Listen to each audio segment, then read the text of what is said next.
Pessoal, mais uma vez, sejam bem-vindos ao podcast Você Pode Mais. Meu nome é Rogério. Hoje nós estamos sem a companhia da Aline aqui, né, Vitor? Hoje é testosterona pura. Hoje é só testosterona, hoje só tem homem na área. Bem, não vamos nos delongar mais, vamos começar o nosso giro pelo mundo em 30 minutos. Será que vamos levar 30 minutos? Nada, é ruim. Mais. Sem a Aline aqui a gente vai falar. Leva mais tempo. Bem, sejam muito bem-vindos todos vocês. Antes de mais nada, Rogério, quero agradecer a audiência da semana passada. Nossa, incrível, incrível. A gente teve uma das melhores audiências do nosso podcast desde que foi lançado. Verdade, né? Verdade. Está pelo menos entre os três maiores, entre as três maiores audiências. Sim, top 3. Então fica aí, com certeza, o nosso agradecimento a todos que estiveram aí. Possivelmente deve estar aqui hoje também, muitas dessas pessoas que participaram na semana passada. Muito obrigado. Ficamos muito felizes com isso. Com certeza. E final de semana, Rogério, foi tudo tranquilo? Graças a Deus, tranquilo, sem muitos agitos. O meu também foi tranquilo. Foi um final de semana muito agradável. Fiquei em outra cidade, tive um detox de tudo. Aí é bom. Quase eu não voltei hoje, não. Quase que eu não voltei. Deixei pra vir hoje aos 45 do segundo tempo. Tava tão bom. Eita. Foi aniversário de um amigo, inclusive, quero parabenizar aqui um amigo meu, Macondo. Opa, parabéns aí, Macondo. Aí a gente se uniu lá, unimos os amigos todos e fizemos uma baguncinha por causa dele, porque ele merece. Muito bom. E paralelo a isso, eu fiquei lá, fazendo detox de tudo. Só passeando. E consegui recarregar as energias para a próxima semana e tudo mais. Muito bom. E foi um final de semana muito agradável, né? Com muitos amigos, com pessoas importantes na minha vida. É importante, né? A gente passar o tempo com quem a gente gosta, né? Quase que eu não volto, não. Não dá vontade nem de voltar, né? Ô, Rogério, mesmo ali não estando aqui, né? Eu sempre trago as frasinhas para a gente conversar aqui e abrir o bloco. Vamos lá. E só que hoje a frase não fui eu que... Na verdade, eu não crio frase nenhuma, né? Diga-se de passagem. Eu simplesmente faço uma garimpada na internet, acho uma frase interessante e coloco aqui pra gente que tem a ver com o nosso podcast. Mas a frase de hoje foi inspirada por uma outra pessoa, que inclusive está feito o convite já para vir aqui participar com a gente. Quem é? Não, isso só no futuro a gente vai deixar no mistério. É uma empresária de sucesso. Eu admiro muito o trabalho dela. Cresceu sozinha e fez muito, e evoluiu, prosperou. E é muito batalhadora, mãe também. Então, hoje eu pedi para ela, estava conversando com ela, falei assim, manda umas frases aí que eu vou abrir o bloco, fechar o bloco com sua frase. E ela mandou umas frases muito bonitas, ó. A felicidade não está apenas na conquista de grandes sonhos, mas na jornada de quem se mantém determinado. Enfrenta desafios e segue firme no propósito de construir a vida que deseja. Não espere o momento perfeito, faça de cada momento uma oportunidade para avançar. Verdade. É a mais pura verdade, né? Porque, na verdade, às vezes a gente fala assim, pô, eu não tive oportunidade de crescer, eu não tive oportunidade, não tive chance, mas, na verdade, quem faz a oportunidade é a gente, né? É a gente. E ainda mais no mundo que a gente vive, tem muita gente que fica esperando as coisas acontecerem, né? Exatamente. E assim, não dá para esperar. Nenhuma economia que se preze dá para esperar, menos algumas economias especiais aí. É verdade. Mas o trabalho edifica o homem, né? Sim. Então, é trabalho, é correr atrás, é traçar objetivos e metas. E eu costumo dizer o seguinte, você traça os objetivos e as metas. O que você está fazendo para se aproximar cada vez mais desse objetivo e dessa meta? Né? Isso é um diferencial. Se você tiver esse mantra na sua vida, isso é um grande diferencial. Porque às vezes você até dá um passo para trás do seu objetivo, para depois dar 2 para frente. Verdade. Um gerente meu falava isso para mim. Eu tracei muitos objetivos na minha vida quando tinha lá por volta dos 15 anos, né? Foi quando a gente até gravou naquele Storytelling, eu falei um pouco dessa época da minha vida, onde eu tracei vários planos da minha vida que eu queria chegar até os 40 anos de idade. Felizmente, Deus me proporcionou conquistar todos os objetivos que eu queria. E agora eu estou até com dificuldade de traçar novos objetivos, diga-se de passagem. Já passou dos 40, agora tem que traçar os novos, né? Mas aí que tá, né? Eu batalhei tanto para chegar nesses objetivos até os 40, antes dos 40. E hoje se eu traçar, eu vou novamente criar metas e novamente ser agressivo. Eu quero voltar a ser um pouco mais agressivo que eu já fui no passado, no sentido de negócios, em trabalho e tudo mais. Mas eu confesso que eu estou um pouquinho desanimado, Reticente, assim. reticente em traçar objetivos muito complexos para não ficar naquela loucura que eu era há alguns Na anos verdade, quando a gente atrás. vai ficando mais velho, a gente vai ficando mais cauteloso em relação às coisas, Fica um né? pouco mais cauteloso, a vida traz muita coisa para a gente, como por exemplo meu filho, né? É. Então eu quero ter mais qualidade de vida com meu filho. Tudo que eu faço hoje eu já penso nele. Eu adquiri um bem novo agora. E engraçado que, assim, a primeira coisa que eu fiz foi comprar coisas para que, quando eu levasse ele, ele se sentisse confortável. Sim. Coisas de carrinho, de desenho e tal. Já só penso nele primeiro, aí depois vou ver, tá faltando isso aqui para mim. Tá faltando aquilo ali para mim. É verdade. Filho é muito bom. Bem, começando o primeiro round, né? É. A gente traz os indicadores Os dados da semana passada, né? que a gente pediu para acompanhar e que a gente teve, na verdade, uma super quarta, né? Como a gente tem uma vez por mês. No dia 4/2 saiu a ata do Copom e essa ata foi muito esperada pra gente, porque foi a primeira ata do seu amigo Galípolo, né? Galípolo, meu amigo. Desde o início você tá gostando dele, né?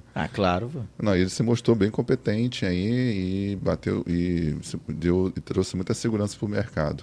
Então, assim, o Banco Central publicou a ata da última reunião da política monetária do Brasil, quando a decisão foi da elevação de 1 ponto percentual, a gente anunciou aqui, né? Uhum. E que deixou a nossa taxa básica de juros de 13,25%. Acho o governo que não está ficando muito satisfeito com isso, né? Porque acaba que o Brasil tem uma dívida pública muito grande. E boa parte dessa dívida tem juros. Sim. Então, hoje a gente vive para pagar juros. Né? Então, quanto maior os juros, maior é a dívida e maior o pagamento desses juros. Então, esse foi um grande objetivo na época do Bolsonaro, né? De reduzir o máximo possível os juros para que ficasse mais fácil pagar a dívida pública. E aí, por isso, ele desinchou a máquina pública. Né? Existia até um ditado, não sei se foi na época dele, mais Brasil e menos Brasília. Eu lembro que ele falava isso. Então isso é muito importante, porque quanto menos a máquina pública, quanto menos gastos da máquina pública, ou melhor a eficiência da máquina pública, permite que o Banco Central tenha liberdade e segurança para diminuir a taxa básica de juros, uma vez que parece que a inflação está controlada. Isso em outras épocas. Hoje não. Hoje está claro que a inflação está descontrolada, está sem controle, entre outros assuntos da política externa do país e interna, que eu vou falar agora, inclusive. No documento, o Comitê de Política Monetária, também conhecido como Copom, detalha os fatores que podem pressionar ainda mais a inflação no futuro. Pode subir ainda mais? Claro, e aqui eu vou trazer uma informação que eu trouxe na semana passada. A autoridade citou sobreaquecimento da economia e sinalizou que o PIB precisa desacelerar para que os preços cedam. Isso é curioso, né? A gente precisa fazer. Você vai parar menos de produzir para poder. Para poder desacelerar, para poder os preços começarem a ceder. Né? Foi por isso que, mesmo que infeliz o comunicado do Lula ali, da forma como foi feito, é mais ou menos isso, né? Que se espera para poder a inflação ficar no controle. Que a população busque alternativas de reduzir preço, que consuma menos, porque aí obriga os preços a cederem. Porque se você tem uma demanda alta... o preço vai acompanhar junto. Vai acompanhar, não tem jeito. Então, a autoridade... Então, além disso, né, a autoridade do Copom foram listadas as preocupações com o quadro fiscal e, com consequência, a piora das expectativas de inflação e a valorização do dólar. Então, na verdade, nós temos dois grandes cenários que influenciam na nossa inflação. A questão doméstica do país e o dólar. Embora o comitê tenha feito um detalhado diagnóstico dos desafios para a política monetária, ele não indicou qual ação adicional será adotada para reverter o cenário. Isso é o que eu venho falando há muito tempo, né? O Banco Central não tem muito o que fazer. Ele usa o que é paliativo que está sob as mãos dele. E qual seria essa ação adicional que você acha que pode ocorrer? Não depende dele. Depende do governo. Né? A questão fiscal do governo, a questão do gasto público do governo, desinchar a máquina pública. Sim. E aí não depende dele. Então, o Banco Central, a única alternativa que ele tem é aumentar a taxa básica de juros, praticamente. E sinalizar para o governo, olha, governo, se organiza a casa. pare de gastar sem ter o retorno esperado. Gaste com eficiência, diminua a máquina pública, desincha o Estado. Aí, se o governo escuta e faz, aí sim está dando força e munição para o Banco Central poder controlar melhor a taxa básica, a inflação, consequentemente, a taxa básica de juros. Então, assim, o que ficou claro apenas é que o Banco Central promoverá mais um aumento de 1 ponto percentual nos juros em março, conforme havia sinalizado em dezembro. Então, em dezembro já sinalizou que haveria pelo menos 2 aumentos de 1 ponto percentual. Depois disso, o futuro da política monetária está indefinido, o que abre a possibilidade para um novo cenário, em que o Copom não elevaria a Selic até o patamar esperado pelo analista. Aí vem o que eu estava querendo falar, porque eu falei na semana passada para vocês. É importante lembrar que o próprio modelo de projeções do Banco Central mostra que os juros em 15% traria o IPCA, que é o Índice de Preço ao Consumidor Amplo, que é a prévia da inflação, para 4% no horizonte relevante de política monetária. Ou seja, 15% da taxa básica de juros ainda não seriam suficientes para a inflação chegar ao centro da meta, que é de 3% no médio prazo. Assim, todos os analistas acreditam que até o final do ano a nossa taxa básica de juros será de 15%. Mas mesmo assim ainda não é o suficiente para a gente atingir o centro da meta de 3% da inflação. Ainda ficaria acima do teto. Ainda ficaria acima da meta. Da meta, isso. Muito próximo do teto da meta. Porque lembra, né? A gente tem o centro da meta, e tem o teto e tem o piso. O limite superior e inferior. Se considerar apenas o modelo do Banco Central, fica evidente a necessidade de juros mais elevados, ou seja, além dos 15%, para o controle da inflação. Mas as próximas decisões do comitê ainda estão abertas. Falei na semana passada, o que ele movimenta hoje na taxa básica de juros, a gente só reflete mesmo, a gente só sente mesmo nos preços mais ou menos 18 meses depois. Por isso que, assim, ele falou, botando hoje é 15%. Você só vai sentir isso daqui a 18 meses. A gente vai sentir se a inflação foi controlada ou não com esses 15%. E a projeção é que não, que fique bem próximo do teto. A gente também teve a produção industrial mensal de dezembro. A indústria brasileira cresceu 3,1% em 2024, então continua crescendo. Né? Segundo dados divulgados pelo IBGE. Apesar do balanço positivo, os números mostram que o setor começou a desacelerar no final do ano passado. Prova disso foi o encolhimento de 0,3% na indústria em dezembro. A razão para o esfriamento da atividade industrial é o que todo mundo se espera. A taxa de juros elevada. A taxa básica de juros. E com perspectiva de aumentar ainda mais, né? Continuar subindo. Os empresários tendem a reduzir os investimentos nas fábricas. Só para você entender isso aí. A relação entre os investimentos e o crescimento industrial, basta pensar que um empresário enfrenta juros cada vez mais elevados na hora de, por exemplo, financiar suas máquinas, ampliar a produção ou modernizar a fábrica. Né? O empresário, em geral, ele se mantém endividado. Como? Eu preciso modernizar as máquinas da minha fábrica. Ele pega um empréstimo. Pega um empréstimo, moderniza a fábrica e com o valor da nova modernização e tudo mais, ele vai gerando o suficiente para poder pagar o empréstimo e os juros. Uma vez que está muito mais caro obter dinheiro, fica mais difícil tanto para pegar o dinheiro, como também para poder modernizar e depois transferir esse valor mais caro para o preço do seu produto. Isso aí acaba impactando até na questão da modernização das empresas, no crescimento. Por isso que a gente fica... É um efeito cascata, né? Efeito cascata, né? Acaba que o nosso chão de fábrica fica desatualizado perante o mundo. Exatamente. O Banco da Inglaterra, também conhecido como BOE, né, o Bank of England, reduziu a taxa de juros do Reino Unido de 4,75 para 4,5. Foi o terceiro corte desde o início do ciclo de alívio monetário em agosto. Enquanto a gente aumenta... E diminui. Na ata, o comitê justificou a decisão com base no esfriamento da inflação e na moderação do ritmo de aumento de salários. Ou seja, você não aumenta salário e contém a inflação. É aquilo que eu falei lá nos primeiros episódios. Né? É uma política, obviamente, contracionista, uma vez que você tem que aumentar o desemprego para controlar a inflação.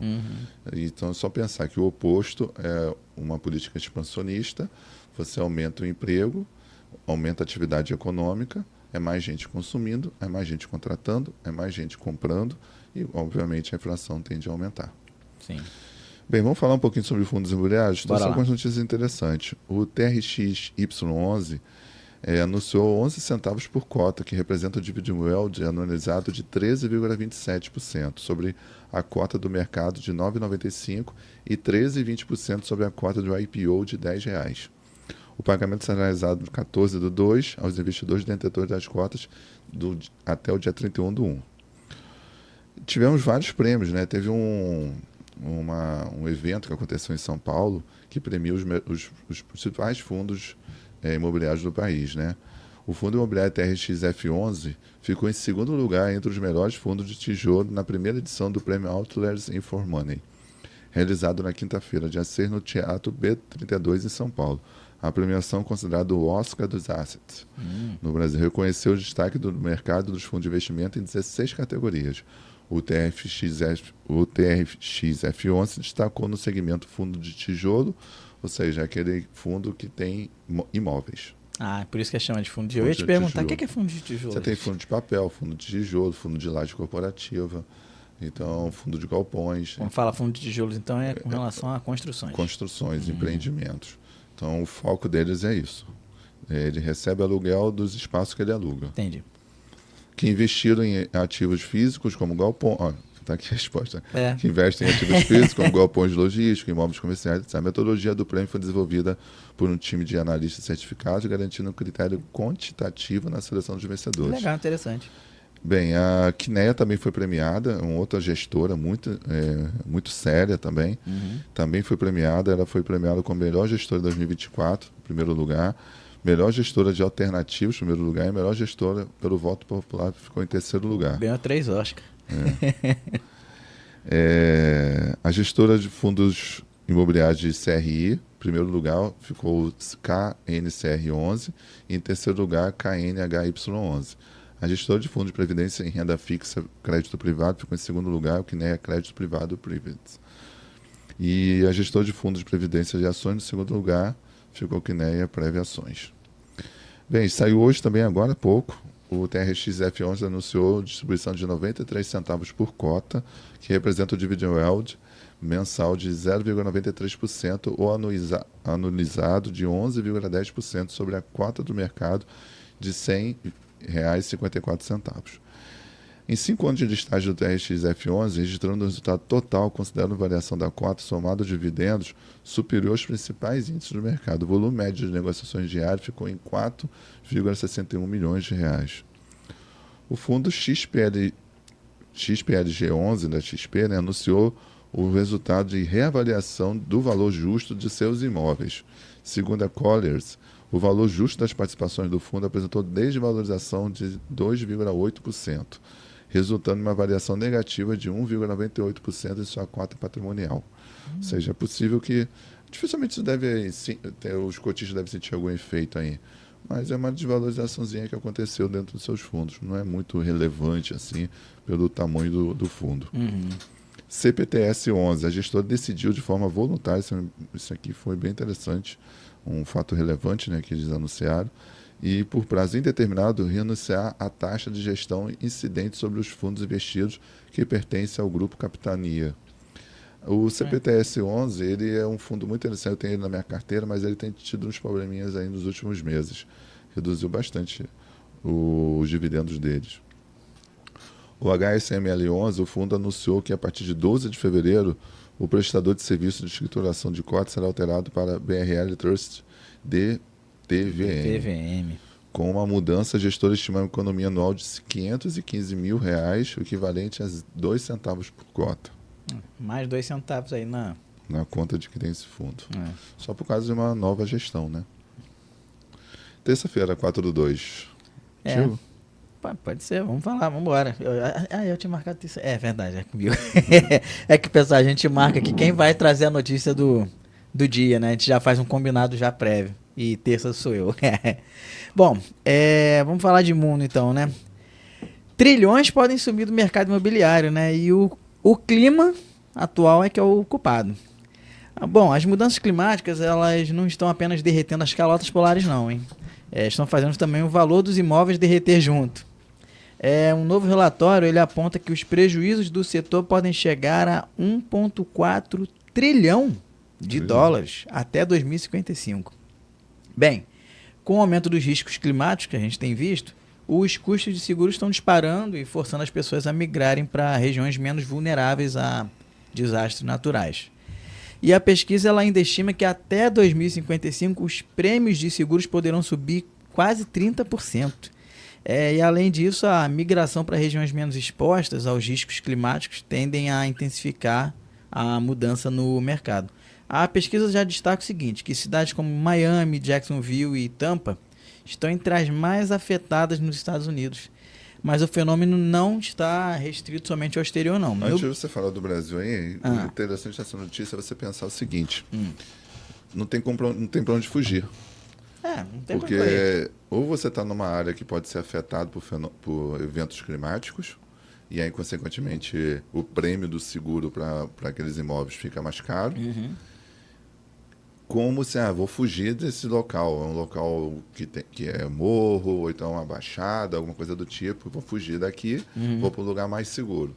Só que não é só você que está pensando isso. Um monte de gente pensa. Um monte de gente pensa. O que acontece? Especulação imobiliária naquele local. Pronto, formou a bolha. Então, forma a bolha também. Então, de outro lado, também fica mais caro. Tanto o imóvel fica mais caro, como também os prêmios de seguro também ficam mais caros. Então, não tem muito para onde fugir, não. Dá para correr muito, não.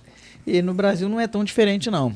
E Porto Alegre é um exemplo vivo disso aí. As enchentes de 2024, que causaram danos aí a mais de 10 mil imóveis e resultaram 500 milhões em prejuízos, geraram mudanças significativas no mercado imobiliário ali da região ali de Porto Alegre e Grande Porto Alegre, né? A demanda por imóveis em áreas mais seguras aumentou com 65% dos compradores priorizando regiões com menor risco de alagamentos, com 45% desses dispostos a pagar mais por imóveis em áreas mais seguras, né? Então, abrindo um pouquinho aí a lupa, né? Voltando aos Estados Unidos, só em Los Angeles, após os incêndios que devastaram lá a cidade e centenas de imóveis, o prejuízo para as seguradoras lá gira em torno de 10 bilhões de dólares. Um prejuízo arrumado, hein? Como a gente já anunciou no início do bloco, né, falando sobre a Super Quarta, eu até quis trazer mais um pouquinho sobre a ata do Copom, porque foi a primeira de Galípolo, e também para trazer um pouco mais de detalhe do que constitui tudo isso, né? Depois de ter elevado a taxa de juros em mais de um ponto percentual na semana passada, para 3,25%, o Banco Central divulgou a ata de reunião do Copom, como a gente já viu. Lembre-se que os juros são o preço do dinheiro no tempo e uma ferramenta para conter a alta de preços. Quanto maior a taxa, mais caro ele fica, fazendo a economia girar menos, o que tende a causar menor inflação. Um ponto interessante sobre os juros, né? Esse é o grande segredo do dinheiro. Vou dar uma dica aqui para o segredo do dinheiro. Né? Você pode ter R$10 na sua carteira ou ter R$10 na minha carteira. Supostamente nós estamos em iguais condições em riqueza. Certo? Até então. O grande segredo do dinheiro é o quanto de juros você consegue sobre ele. Então, por exemplo, se você consegue 1% e eu consigo 2%, eu estarei mais rico no futuro do que você. Pelo menos o dobro. Sim. Porque justamente o preço do dinheiro também está atrelado ao tempo. Então, com o tempo for passando, mais rico continuarei. Então, o grande segredo do dinheiro é o quanto de juros você consegue sobre ele. Esse é o grande segredo de ter dinheiro. Sim. E assim, você pode talvez portanto, tem que investir o tempo todo, não. Você tem que transformar aquele dinheiro em outro dinheiro. Seja através de juros, ou seja através de trabalho. Compro 10 e vendo a 20, 25. O segredo está nessa transformação do dinheiro, que pode ser através de juros ou através do trabalho. Da mesma forma, não sei fazer, não sei nem trabalhar e não sei nem investir. Os R$10 na minha carteira ficarão aqui guardados. Você está se tornando pobre a cada dia. Porque a inflação está consumindo esse dinheiro mesmo parado. A inflação corrói o dinheiro. Por quê? Pense o seguinte, com esses R$10 você consegue comprar uma garrafa de água na rua, né? Nesses lugares mais caros. Você consegue comprar uma garrafa de água hoje. Será que você vai conseguir comprar uma garrafa de água daqui a 3 meses? Pois é. Porque a inflação está aumentando. Então, esses R$10 pode não ser mais suficiente para se sustentar dentro daquele período. E a prova cabal disso aí é o seguinte, em 94, quando foi instituído o Plano Real, com R$100 você no mercado fazia uma compra completa. Hoje em dia, com R$100 você compra o quê? Nem mal uma caixa de cerveja. Então, na ata costuma dar mais indícios ao mercado de como o comitê, como um todo, incluindo o seu presidente, está enxergando o atual cenário do país. Nessa ata era mais esperado porque foi a primeira do Gabriel Galípolo, o indicadinho do Lula. Exatamente. O comando do Banco Central. O mercado ainda tenta entender quanto o petista vai influenciar nas decisões do Banco Central. Pelo visto, não influenciou, pelo menos não na primeira ata. Pelo menos não agora. Segunda ata, na reunião do GG, né, apontou que o principal motivo para essa alta de juros é a inflação, especialmente os dos alimentos que têm pesado no bolso. Tá tudo muito caro. Um dos pontos que mais chamou a atenção, engraçado dos alimentos, né? A gente é o celeiro do mundo e o alimento sempre corroendo a nossa economia doméstica. Um dos pontos que mais chamou a atenção foi o fato do comitê ter afirmado que o Brasil deve estourar a meta da inflação em 2025. Ou seja, os 3% está impossível de conseguir esse ano. Já em julho, isso já acontece em julho, e espera fechar o ano com uma inflação de 5%, ou seja, superior ao teto da meta. Essa foi a quarta alta consecutiva da taxa. A expectativa é que isso continue aumentando e que pode ser que ultrapasse os 15% no final do ano. Nossa, tá complicado, hein? A quinta-feira a gente teve muita... Como eu sabia que hoje a gente ia ter um podcast mais informativo, eu me dei a liberdade de trazer várias notícias, porque foi difícil escolher. Quinta-feira teve umas notícias interessantes, não só do campo financeiro, econômico, mas do geral, né, que faz parte do nosso podcast. Sim, Você com Pode certeza. Mais. E aqui a gente vai falar agora um pouquinho de trabalho, né? Trabalhar menos pode ser o futuro dos espanhóis, né? Interessante. Trabalhar menos para viver mais, né? Como assim? Vamos lá, vou falar aqui o que aconteceu. Na Espanha, essa ideia virou um projeto de lei. O governo espanhol ele quer encurtar a semana de trabalho de 40 para 37,5 horas. Esse projeto de lei, inclusive, tem um tramitando atualmente na Câmara dos Deputados. Já foi feito até um teste. Exatamente. Algumas empresas aderiram, né? E teve uma boa aceitação aqui no Brasil. E as empresas, no caso lá da Espanha, né, elas não parecem ter gostado muito da ideia, diferente daqui, né? Trazer um pouco aqui para o contexto, a última mudança na jornada semanal de trabalho na Espanha aconteceu há mais de 40 anos. Agora o primeiro-ministro Pedro Sánchez, ele aposta na redução de horas como uma bandeira social. E a medida já foi acordada com sindicatos, mas ainda precisa passar pelo parlamento e pode encontrar uma certa resistência aí, né? Qual é a relevância e o impacto disso? A nova jornada beneficiaria cerca de 13 milhões de trabalhadores e colocaria a Espanha entre os países europeus com menos horas semanais de trabalho.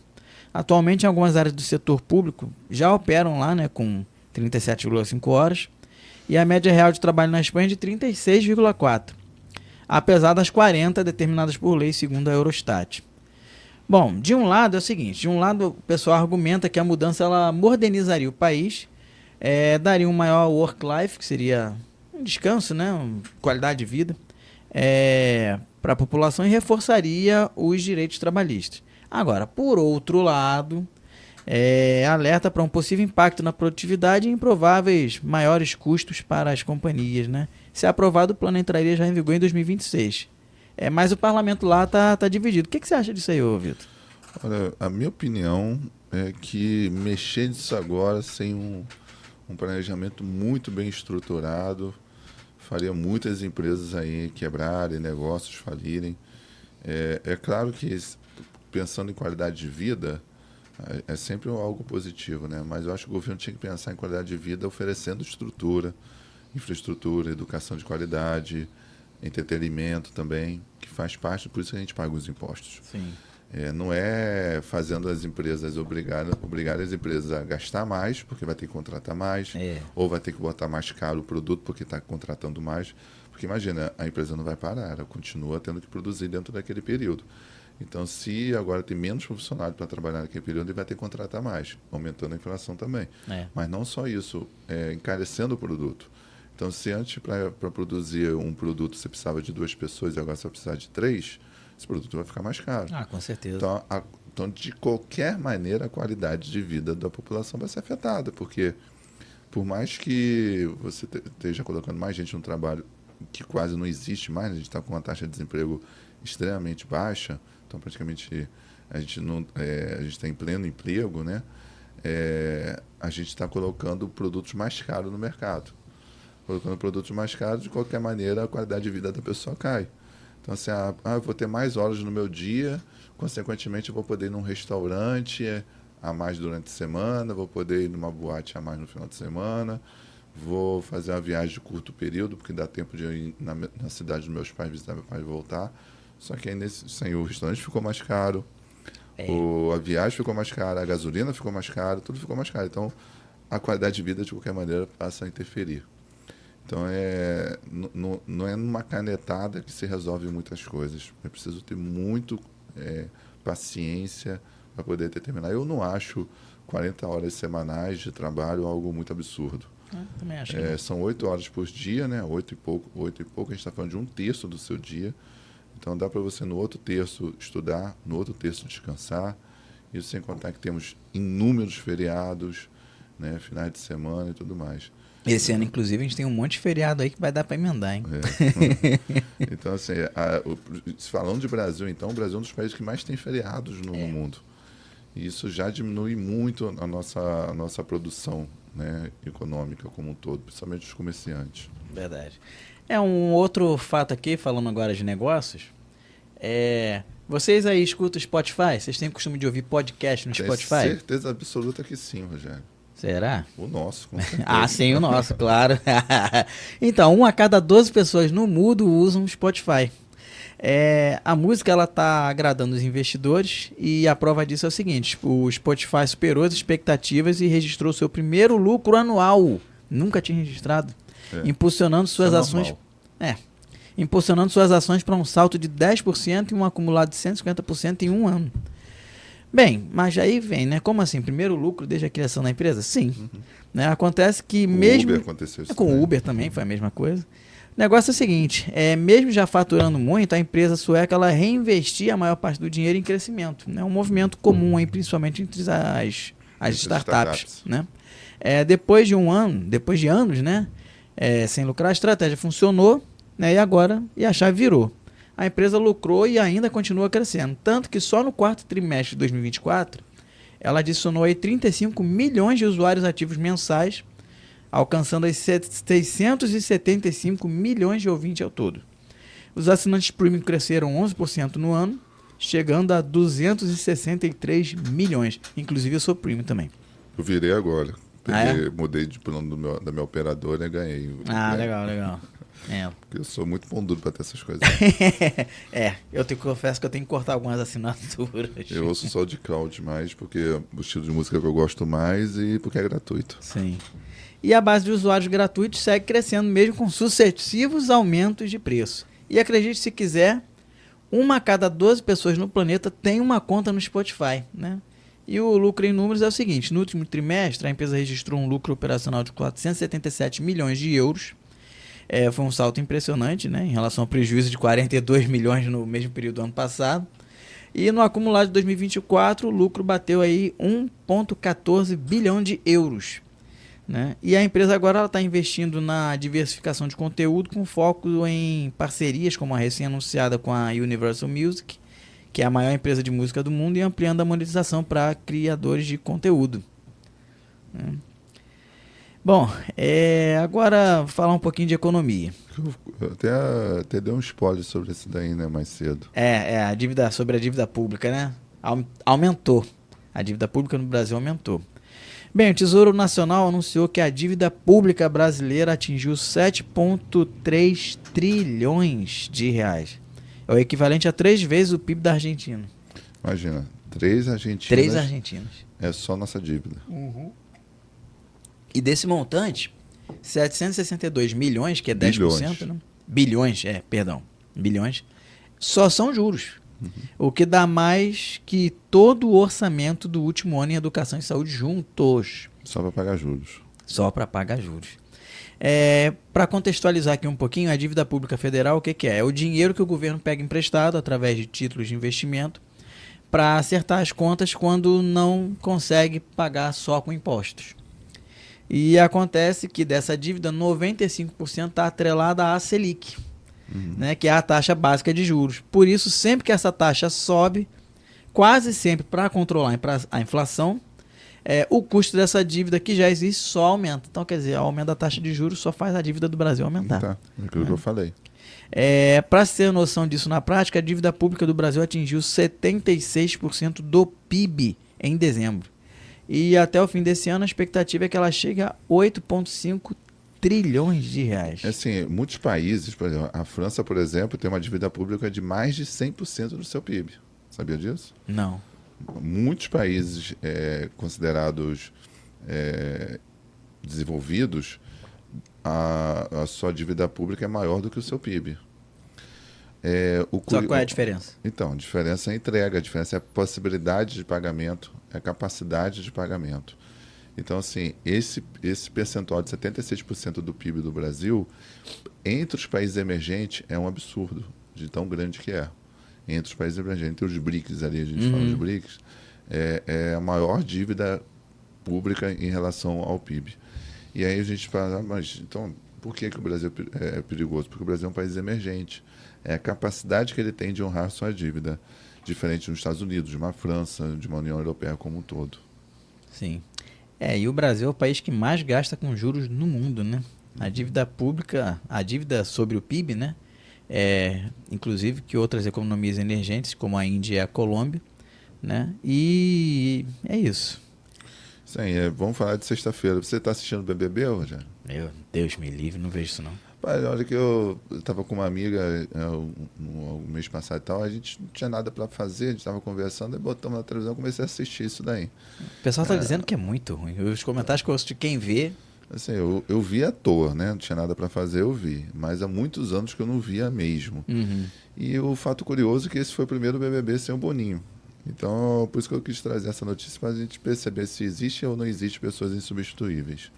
Interessante. Vamos então, lá. o BBB 25 tem a sua pior audiência da história do programa.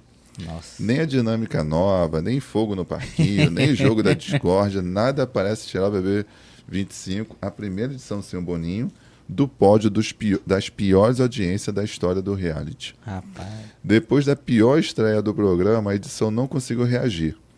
A média de audiência tem sido 16,3 pontos, uma queda de 3,2 pontos em relação à edição menos vista até então, que foi o BBB 23, que na época foi 19,5 pontos. Só para você ter uma ideia, Rogério, a edição de Juliette fechou com uma média de 28 pontos. Média. Média de 28, ou seja, teve outros picos. Isso significa que são 10 pontos acima da edição atual. Nossa. Para ter uma ideia, né? Na quarta-feira, o BBB perdeu até para o Neymar, para a estreia dele no Santos. Isso na Record, chegando a passar o reality por vários minutos. Nossa. Então, um dos fatores que agrava o cenário é o mau desempenho de Mania de Você, que antecede o programa e tem a pior média da história de uma novela das 21 horas. Além disso, o fator entrar na casa para os famosos que fizeram o reality quase reviver em 2020 tem sido cada vez mais como um risco para cancelamentos, o que dificulta atrair a audiência, porque eles ficam na subtensão, né? Os famosos ficam ali na subtensão, porque qualquer vírgula mal colocada, uma palavra errada, já era o cancelamento geral. Então, esse é o fim dos realities? Não exatamente. Programas no mesmo formato, mas no streaming, como Casamento às Cegas. Tu viu? Já viu Casamento às Cegas? Já, acho legal. Eu já vi também, é interessante. Ilhados com a Sogra, isso eu estava doido para ver. Esse eu queria ver. Não vi ainda não. E tem aquele outro, como que é? De Férias com Ex, né? Também fez muito sucesso. Tem alguns, Tem se saído bem dominando as redes. Na prática, o movimento parece ser uma dispersão de audiência e uma fuga da TV aberta. Olhando para fora, né? Ainda assim, o Big Brother continua sendo um dos melhores produtos do Grupo Globo, com a edição desse ano tendo um faturamento estimado de 1,5 bilhão de reais, mais do que 1,2 bilhão de reais da edição do ano passado. Mas não é que significa que tem o melhor produto, que ele vai continuar sendo o melhor produto. Sim. Perdeu o grande gênio por trás do... O Boninho era um cara muito apesar sagaz. dos surtos dele, do jeito dele de ser e tudo mais, ele dava o jeito dele fazer o programa crescer. É a primeira edição sem ele. Então, assim, se você é um patrocinador e vai rever a atualização do contrato ano que vem, você já vai pedir para rever para baixo, ou nem vai participar por conta do fracasso dessa edição e pelo fato de não ter a pessoa que transformava o programa. Verdade. É uma coisa que eu vejo assim, eu vi aqui sobre TV aberta, né, que você comentou. TV aberta é algo também que está... Ficando muito em desuso. Exatamente. Tá perdendo a graça, né? Tem muito essa cultura woke agora na TV aberta, né? Além de outros fatores, falta de conteúdo, muita parcialidade em vez de imparcialidade. Exatamente. E isso está fazendo com que as pessoas, principalmente a nossa geração e mais ainda a nova geração, procurem o que realmente importa. Exato. Um podcast, por exemplo, a nossa audiência se interessa pelo que a gente traz. Então não tem mais necessidade de ficar garimpando vários canais, como nossos pais faziam, né? Ficava passando o canal o tempo todo, não. Eu tenho interesse em ouvir finanças, tenho interesse em ouvir economia, tenho interesse em progredir na minha carreira. Eu vou ouvir o podcast Você Pode Mais toda segunda-feira às 8h10, às 8h30 da noite. E aí eu me mantenho bem informado e já sei tudo que preciso saber para dar início à semana. Exatamente. 60 minutinhos só. E acabou. Agora eu não preciso ficar... veja um pouquinho aqui nesse jornal, veja um pouquinho nesse canal, veja um pouquinho naquele canal. Então abro, começo a ler um jornal com um monte de informação para chegar ao que realmente importa. Então o formato de você consumir sob demanda, on demand, é a nova realidade, de fato. Exatamente. A menos que, de fato, assim, existem tecnologias hoje que vai transformar a televisão aberta mais próximas de nós, né? Mas até que isso chegue, ela está... vai demandar mais no Brasil. Complicado. Uma notícia sobre negócios que eu achei bem interessante. Argentinos estão dominando a Decathlon. Ué? E deixando eles quase com estoque zero. Você acha que só Búzios que tem argentino para tudo quanto é lado? Não é bem assim, não. Se você passar pela Decathlon de Florianópolis nos próximos dias, você vai se sentindo a Buenos Aires.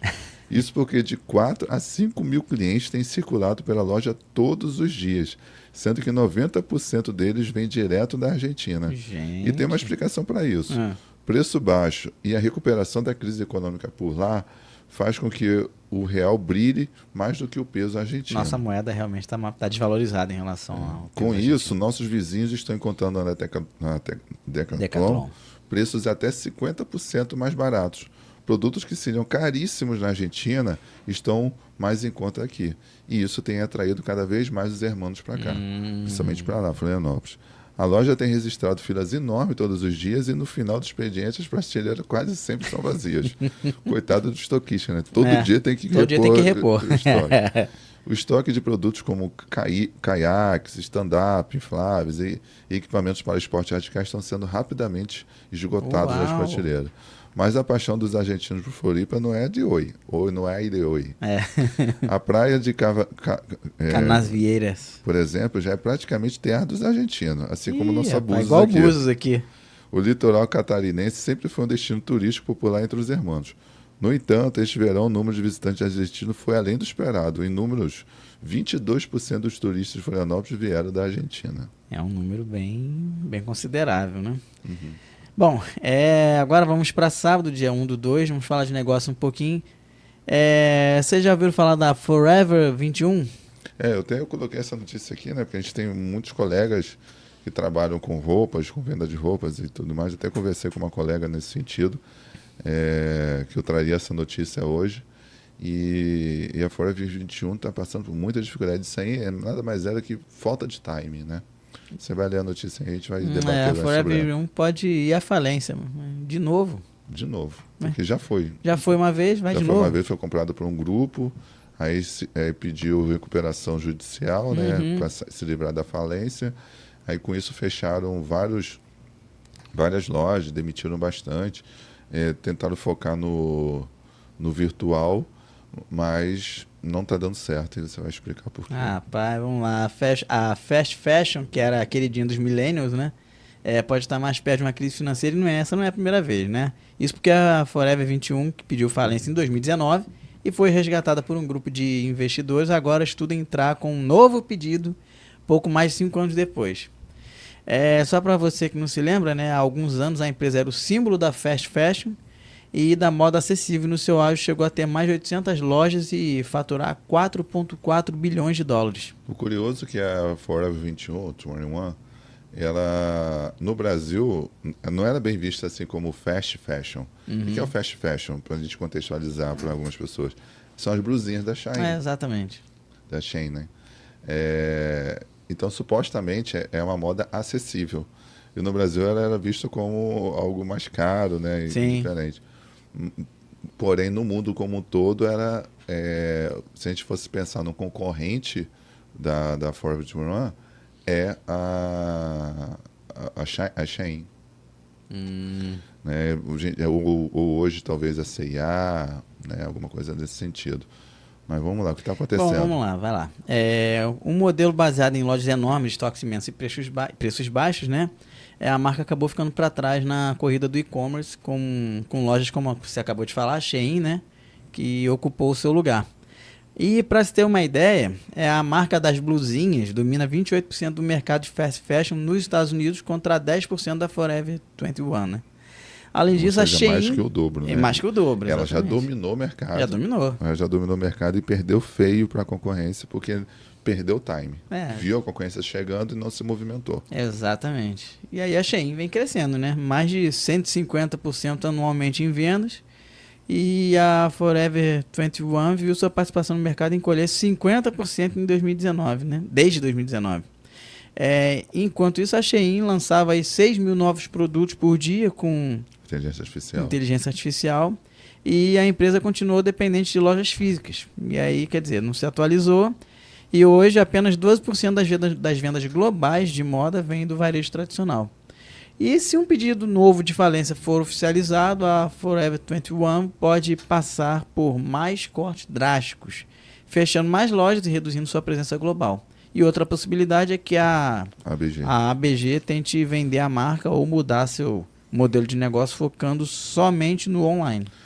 Eu acho que vai caminhar para isso. Ou vai vender a marca realmente para um grupo maior que já esteja com presença no e-commerce forte, ou vai fechar de vez, ou vai focar só no e-commerce, porque não tem como competir com os chineses nesse sentido. Não dá. A logística deles é muito forte, a velocidade com que se produz é muito forte.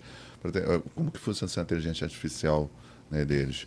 Eles começam a garimpar na internet o que está em tendência, automático. Viu que uma blusinha verde, assim assado, começou a aumentar a venda. No mesmo momento já começa a fabricação junto aos seus parceiros. Ao mesmo momento, já começa a disparar pedidos aos parceiros, são vários parceiros espalhados, principalmente na China, mas no mundo todo, e ele já começa a produzir as camisas assim. Daqui a pouco ele vai ver que a tendência dessa camisa começa a cair, mas uma camisa amarela com detalhe assim começa a cair. Aí começa isso a focar tudo automático. Então já dispara para todo mundo começar a produzir, porque existe a tendência acontecendo. Sim. Essa é a inteligência artificial por trás de tudo. Legal. Uma notícia interessante para o dia de hoje, né? Vamos falar de hoje agora, né? Uma notícia de Brasil. Diesel mais caro, mercado mais salgado. Você também é ocupado disso. Eu não. Você não faz nada para diminuir esse valor. Quando o diesel sobe, tudo sobe junto. O novo reajuste de 22 centavos por litro anunciado pela Petrobras deve pesar não só para os caminhoneiros, mas também ao bolso do consumidor. Isso porque já estima-se que o reajuste pode elevar o preço do frete em até 2,5% e deve refletir diretamente no mercado. Aumentou o diesel, aumentou tudo. Pense que mais de 65% da carga transportada no Brasil depende das rodovias. Isso é muito ruim, né? O nosso modal de transporte não é diversificado. Muito ineficiente e é pouquíssimo diversificado. Exatamente. E olha que nós temos rios gigantescos cortando o país inteiro, uma costa gigantesca, uma das maiores do mundo, e a gente não sabe fazer uso disso. Não aproveita isso. A gente não está nem falando de malha ferroviária como os Estados Unidos têm. A gente está falando de recursos que nós já temos pronto, que é só botar a embarcação e fazer. Então a gente fica na mão das rodovias, o que deixa o frete mais caro, o que deixa nossas viagens mais demoradas e mais caras. Não estou dizendo que temos que acabar com os caminhoneiros. O caminhoneiro tem um papel fundamental e eles vão continuar existindo. Sim. Mas deveria investir na diversificação e ter mais incentivo nesse sentido. Não sei qual foi o governo passado, tentou, né? Criou até um novo marco dos portos, onde deixou clara a capotagem, né? Que é o transbordo de uma mercadoria de um porto a outro, mas isso vai ficando no passado. Parece que se preocupa em gastar e não se preocupe em eficiência. Está aí um trabalho importante para ser feito, né? Valorizar os portos, melhorar a qualidade dos portos, incentivar o transporte pluvial, né, pelos rios e os marítimos. Isso não, realmente a gente peca nisso daí. Muito. O diesel representa cerca de 35% do custo do frete, ou seja, do custo operacional. No fim do dia, né, isso inevitavelmente significa que os preços dos produtos também vão subir. Grandes empresas até conseguem segurar os repasses por algum tempo, mas caminhoneiros autônomos ajustam o preço na hora. Ou até antes, não sei o que vai aumentar, mas já ajusta o preço agora. Porque o combustível deles não dura 30 dias, dura algumas horas. Exatamente. O arroz, por exemplo, já acumula uma alta de mais de 20% em um ano. E a inflação dos alimentos continua como uma das maiores preocupações para os consumidores. A inflação de 2024 fechou em 4,83%. Mas o grupo de alimentos e bebidas subiu 7,69% no último ano. Acima da inflação. Um salto considerável em relação a 2023, quando a alta foi de apenas 1,03%. Bem, para a gente acabar nosso giro pelo mundo, a gente tem as datas para a gente acompanhar na semana que vem, né? Vamos lá. 11/2, IPCA de janeiro do Brasil. 12/2, pesquisa mensal de serviços de dezembro do Brasil. Inflação ao consumidor, CPI de janeiro dos Estados Unidos. 13/2, pesquisa mensal do comércio de dezembro do Brasil. E 13/2, o PIB do quarto trimestre do Reino Unido. E para fechar minha parte e entregar o bastão para você. Eu? Sei que trouxe o tema, você se vira. A frase que eu recebi hoje dessa minha amiga: o tempo e o dinheiro são recursos limitados. Saber gerenciá-los com sabedoria é o segredo para um futuro tranquilo e próspero. Sábias palavras. Interessante, né? O tempo e o dinheiro são recursos limitados. Saber gerenciá-los com sabedoria é o segredo para um futuro tranquilo e próspero. Sábias palavras. Salomão, né? Salomão, quando pediu a Deus, pediu o quê? Sabedoria. Sabedoria. Exatamente.